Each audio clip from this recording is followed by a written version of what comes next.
What's up everyone, this is the Roommate Investor back with another video. Today we're going to talk about not only turning your room into income, but how to do it quickly. First off and foremost, in my opinion, having a roommate is the best way to go in order to quickly increase your income with having to put the minimum amount of work in. You don't have to go work 2 and 3 jobs and borrow money and do loans and pull from your 401k and get a new credit card and things like that. Simply by putting a roommate in your property, you're able to build extra income upwards of $1,500 to $2,000.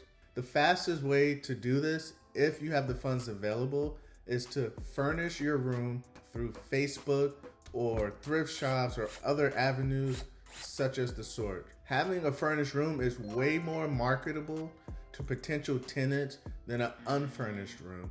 Also, you're going to be able to get a higher class tenant who can most likely afford to make that payment if they're looking for furnished rooms, as opposed to just someone looking for a regular room.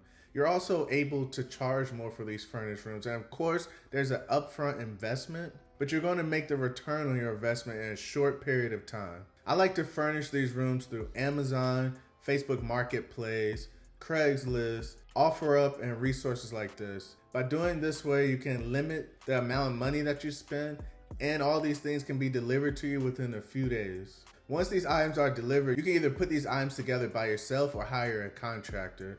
Once the room is set up the exact way that you want it, you can begin to list this property on Facebook, Furnish Finder, Roomster, or any type of resource that you have in your area. You can also use Airbnb as a long-term rental site as well. This total process can take up 1 to 5 weeks from start to finish with getting that first tenant. And also when you get that first tenant, they can also pay you a deposit along with first month's rent to kind of mitigate some of the losses that you took. In my opinion, by doing this, you're maximizing the potential income that you're making or savings that you're able to build for a fraction of the cost.